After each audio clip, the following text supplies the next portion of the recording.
Hello students, welcome to my channel commerce and economics classes.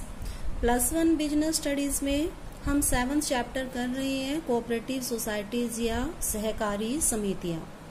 तो पिछले video में हम इसका अर्थ कर चुके थे, इसकी विशेषताएं हमने की थी और हमने अंतर किया था सहकारी समिति और साझेदारी संगठन में। अगर आप वो पिछले वीडियो देखना चाहते हैं तो उसके लिंक मैंने डिस्क्रिप्शन बॉक्स में दिए हैं, आप वहां से देख सकते हैं।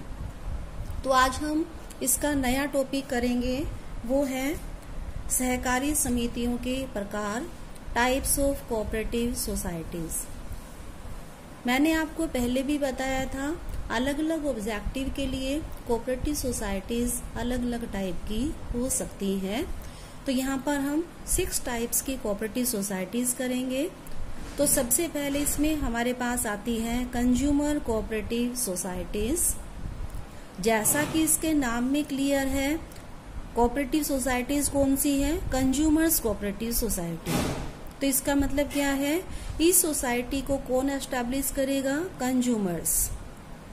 तो कोऑपरेटिव सोसाइटीज कंज्यूमर्स एस्टैब्लिश करते हैं। कंज्यूमर कोऑपरेटिव सोसाइटीज को वो कंज्यूमर जो मिडल मैन से छुटकारा पाना चाहते हैं, कम रेट पर वस्तुएं खरीदना चाहते हैं, तो वो अपनी एक कंज्यूमर कोऑपरेटिव सोसाइटी बना लेते हैं और डायरेक्टली जो है प्रोड्यूसर से गुड्स को खरीदते हैं और अपने मेंबर्स को फिर वो उसको सेल करते हैं। तो इस तरह से उनको कम कीमत में वो वस्तुएं मिल जाती है। तो इसका मेन ऑब्जेक्टिव क्या है? बीच में से मिडल मैन को हटाना, होलसेलर और रिटेलर जो प्रॉफिट लेते थे उसको खत्म करना, क्योंकि ये डायरेक्टली गुड्स जो है प्रोड्यूसर से खरीदते हैं। लगातार वस्तुओं की पूर्ति करते रहना। कई बार क्या होता है, जो होलसेलर रिटेलर्स हैं गुड्स की सप्लाई होते हुए भी उसका स्टॉक कर लेते हैं और इस तरह से आर्टिफिशियल कमी को क्रिएट कर देते हैं। बट क्योंकि ये डायरेक्टली प्रोड्यूसर से गुड्स खरीदते हैं तो इस तरह से इनको कॉन्टिन्यूसली गुड्स की सप्लाई होती रहती है। अच्छी क्वालिटी का माल उचित कीमत पर उपलब्ध कराना, क्योंकि ये डायरेक्टली प्रोड्यूसर से गुड्स खरीदते हैं तो इनको ओरिजिनल गुड्स जो है मिल जाती है और उसकी कीमत भी कम होती है। तो ये अपने मेंबर्स को डायरेक्टली प्रोड्यूसर से ओरिजिनल गुड्स खरीद के कम कीमत पर अवेलेबल कराते हैं। तो इनका मेन काम क्या है? बेसिक फंक्शन क्या करते हैं ये?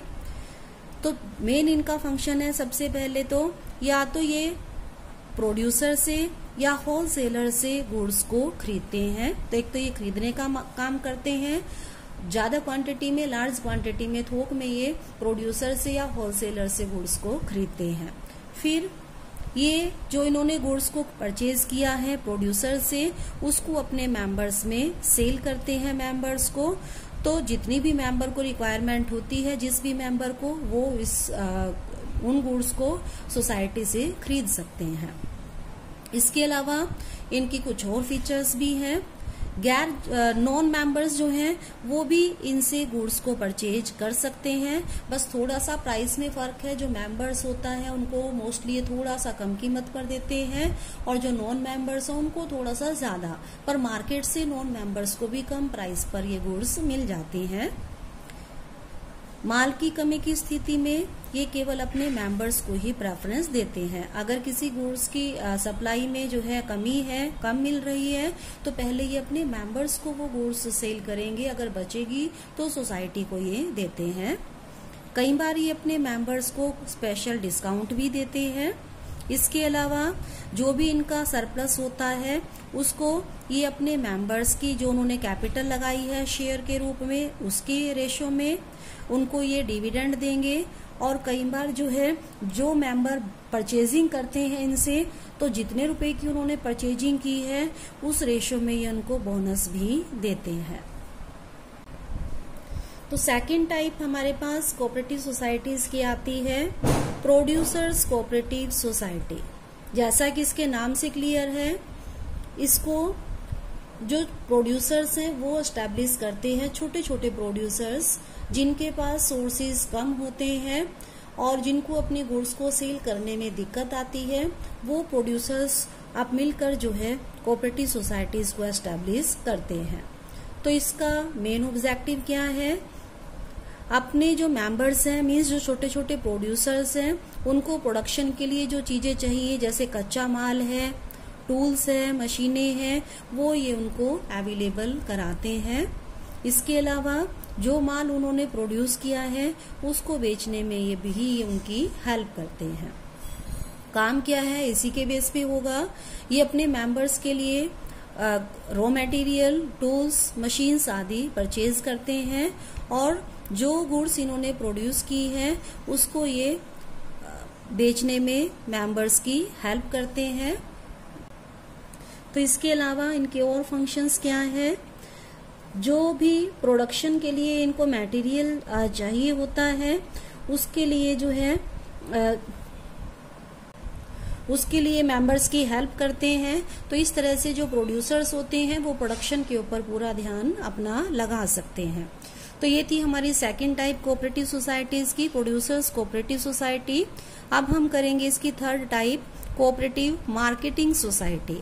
नाम से ही क्लियर है, मार्केटिंग, विपणन। तो ये कोऑपरेटिव सोसाइटीज जो है वो लोग एस्टैब्लिश करते हैं जो छोटे छोटे प्रोड्यूसर्स होते हैं, मेनली जो हाथ का काम करते हैं, जिनके प्रोडक्ट्स जो हैं कॉस्टली होते हैं और उनके पास इतनी फैसिलिटीज नहीं होती कि वो अपनी वस्तुओं को आसानी से मार्केट में बेच सके, उनको फेयर प्राइसेस नहीं मिल पाते हैं। तो वो छोटे छोटे प्रोड्यूसर्स मिलकर इन कोऑपरेटिव सोसाइटीज को, मार्केटिंग कोऑपरेटिव सोसाइटीज को एस्टैब्लिश करते हैं।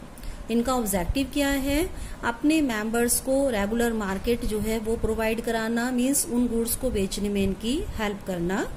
साथ में मिडल मैन जो उनका शोषण करते थे उससे उनको बचाना, क्योंकि मिडल मैन क्या होते हैं इनसे कम कीमत पर खरीद लेते थे और इंटरनेशनल, नेशनल मार्केट में उनको बहुत ज्यादा कीमत पर बेचते थे। तो इस तरह से ये जो स्मॉल प्रोड्यूसर्स हैं उनको अच्छी कीमत नहीं मिल पाती थी, जबकि उनकी कॉस्ट ज्यादा लगती थी। तो इस तरह से वो जो एक्सप्लॉयटेशन करते थे मिडल मैन उनका, उससे ये उनको बचाने में हेल्प करती हैं। तो इनके फंक्शंस क्या हैं, सबसे पहले क्या करते हैं, ये जो मेंबर्स हैं इनके छोटे छोटे प्रोड्यूसर्स हैं उनसे ये गुड्स को इकट्ठा करते हैं, फिर उन गुड्स को इकट्ठा करके ये मार्केट में ले जाकर उचित कीमत पर बेचते हैं। इस तरह से ये क्या करती हैं, और ये चीज भी ध्यान रखते हैं कि कई बार क्या होता है कि जो छोटे प्रोड्यूसर्स होते हैं उनकी चीजों को कम नापा तोला जाता है या हिसाब में गड़बड़ी कर दी जाती है, तो उसका भी ये ध्यान रखते हैं। तो उन गड़बड़ियों से भी ये इनको बचाते हैं। इसके अलावा ये और क्या काम करते हैं, इससे जो बार्गेनिंग पावर है इनकी बढ़ जाती है, क्योंकि सभी जो प्रोड्यूसर्स हैं छोटे छोटे वो इकट्ठे होकर बेचते हैं, तो उनकी बार्गेनिंग पावर बढ़ जाती है, उनको चीजों की अच्छी कीमत मिल पाती है। ये कोऑपरेटिव सोसाइटीज अपने मेंबर्स की कई बार अगर जरूरत हो तो उनकी फाइनेंशियल हेल्प भी करती है। इसके अलावा क्योंकि ये उनकी गुड्स को ले जाकर मार्केट में बेचते हैं तो उनको ट्रांसपोर्टेशन की फैसिलिटी अवेलेबल कराते हैं, वेयर हाउसिंग की, उनको स्टॉक कहाँ रखना है वो फैसिलिटी, और उनकी गुड्स की पैकिंग करना और मार्केट रिसर्च करना कि कहाँ पर उनको गुड्स की कीमत अच्छी मिल सकती है। तो इस तरह से ये फैसिलिटी भी उनको अवेलेबल कराते हैं। तो इनको सेल करने से जो पैसा मिलता है उसमें कुछ तो ये रिजर्व में ट्रांसफर करना 10% इनको कंपलसरी होता है, कुछ खर्चे कट जाते हैं, और बाकी का जो सरप्लस होता है ये अपने मेंबर्स की जो उन्होंने प्रोडक्शन की है उस रेशो में उनको बांट देते हैं। नेक्स्ट टाइप कोऑपरेटिव सोसाइटी की हमारे पास आती है कोऑपरेटिव क्रेडिट सोसाइटीज।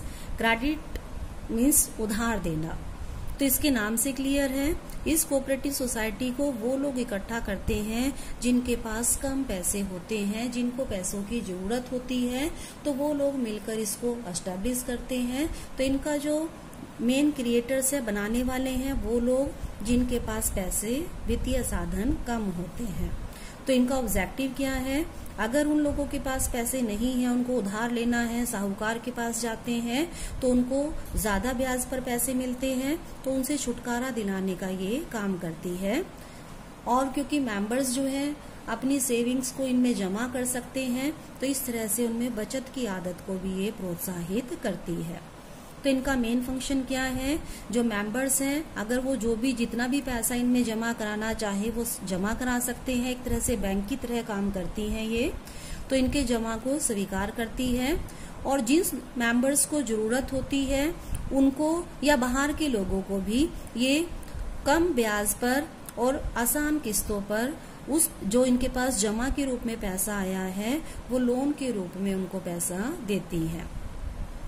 इसके अलावा इनकी और जो मुख्य विशेषताएं हैं, तो ये जो क्रेडिट कोऑपरेटिव सोसाइटीज हैं, इनमें जो पैसे का सोर्स है, एक तो होता है मेंबर्स ने जो शेयर्स खरीदे हैं वहां से आता है, एक जो इनके मेंबर्स ने डिपॉजिट किया है वो आएगा, और कई बार बाहर के लोग भी इनमें अपना खाता खुलवा लेते हैं तो वो भी इनमें पैसा जमा कर सकते हैं। तो इस तरह से इनके पास पैसा आता है, और वो जो पैसा इनके पास आया है ये अपने मेंबर्स को तो देती ही है उधार पे जिनको जरूरत होती है, इसके अलावा ये नॉन मेंबर्स को भी कई बार ऋण देती हैं।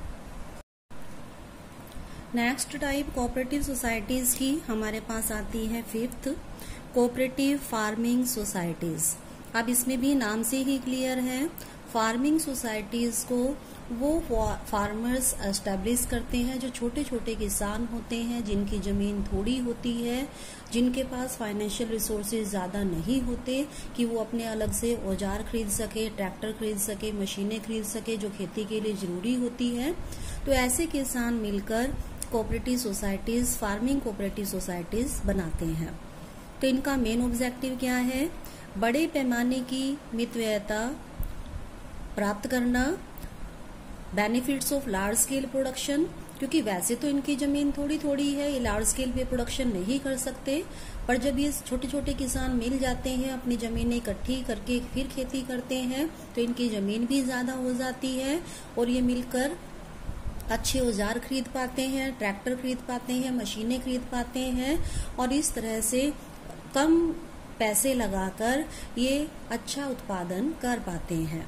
इसके अलावा उत्पादन के उच्चतम स्तर को प्राप्त करना, क्योंकि अब ये मिलकर अच्छी नई मशीनें, नई टेक्नोलॉजी की मशीनों को यूज कर सकते हैं, तो इसलिए इनका उत्पादन भी बढ़ जाता है।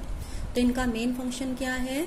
सदस्यों की भूमि को, छोटे छोटे टुकड़ों को इकट्ठा करना, जो भी इसके मेंबर्स हैं, छोटे छोटे किसान हैं, उनकी जमीनों को ये इकट्ठा कर लेते हैं और उस पे मिलकर खेती करते हैं।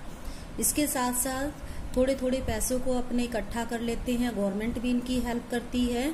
तो ये जो लेटेस्ट टेक्नोलॉजी के इंस्ट्रूमेंट्स हैं एग्रीकल्चर के लिए, उनको यूज करते हैं, और अच्छी क्वालिटी का जो बीज हैं, सीड्स हैं और जो खाद है उसको ये खरीद कर उसका उपयोग करते हैं। तो इनका और फायदा क्या है?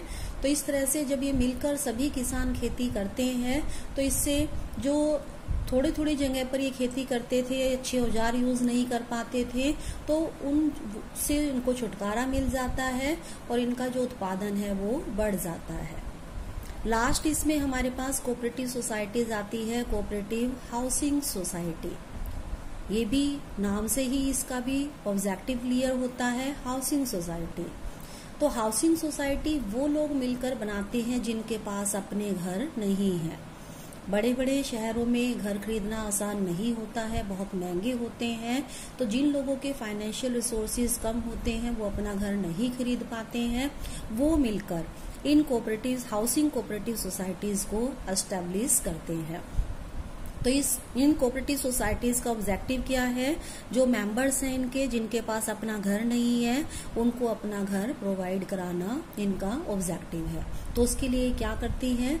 सबसे पहले लैंड परचेज करते हैं, मिलकर सब लोग इसमें थोड़ा थोड़ा पैसा लगाते हैं, उस पैसे से इकट्ठी लैंड खरीद लेते हैं और उस लैंड को डेवलप करते हैं। उसके ऊपर जो है ये सारी फैसिलिटीज वहां पर प्रोवाइड कराते हैं, बिजली की, पानी की और सारी सड़कों की फैसिलिटीज वहां पर अवेलेबल कराते हैं। उसके बाद उस पर लैंड के ऊपर जो है ये मकान बनाने का काम करते हैं। जब ये मल्टी स्टोरीड मकान उसमें बनाते हैं, जमीन तो उतनी ही रहती है, जो घर है वो मल्टी स्टोरीड हो जाते हैं, तो इससे उनकी कीमत कम हो जाती है। और जो मकान इन्होंने बनाए हैं वो ये अपने मेंबर्स को अलॉट करते हैं, उनको बेचते हैं। इसके अलावा अगर जो है कई बार ये जो है मकान नहीं बनाते हैं, तो प्लॉट जो है वो भी खरीद के अपने मेंबर्स को दे सकते हैं। इसके अलावा इनका और काम क्या है? ये जो कोऑपरेटिव सोसाइटीज है मोस्टली बड़े शहरों में ही एस्टेब्लिश की जाती है, क्योंकि बड़े शहरों में घर खरीदना बहुत महंगा होता है। अब गवर्नमेंट इनकी हेल्प करती है, इनको कम कीमत पर जो है लैंड प्रोवाइड करवाती है। इसके अलावा ये जो घर बनाती हैं हाउसिंग कोऑपरेटिव सोसाइटीज, इनमें सभी मॉडर्न फैसिलिटीज ये अवेलेबल कराती हैं। इनके जो नक्शे होते हैं मकानों के वो भी बहुत मॉडर्न होते हैं। कई बार क्या होता है ये कोऑपरेटिव सोसाइटीज जो नॉन मेंबर्स हैं उनको भी मकान देती है, उनकी जो कीमत होती है वो थोड़ी सी ज्यादा रखी जाती है और उससे जो इनको फायदा होता है उसके कारण इनके मेंबर्स को ये मकान और सस्ते पड़ जाते हैं। कई बार ये मेंबर्स को अगर उनके पास पैसा कम है तो ये लोन भी देते हैं, जिससे वो मेंबर्स आसानी से मकान खरीद सके। तो इस तरह से हमने 6 टाइप की कोऑपरेटिव सोसाइटीज की है। तो सबसे पहले थे हमारे पास credit cooperative societies, consumer cooperative societies हमने की है, producer cooperative societies, marketing cooperative societies, cooperative farming societies and cooperative housing societies. तो सबका ऑब्जेक्टिव अलग अलग होता है, सबको अलग अलग टाइप के लोग जो है मिलकर बनाते हैं और इन सबके काम भी अलग अलग होते हैं। तो आई होप ये वीडियो आपको समझ में आ गया होगा।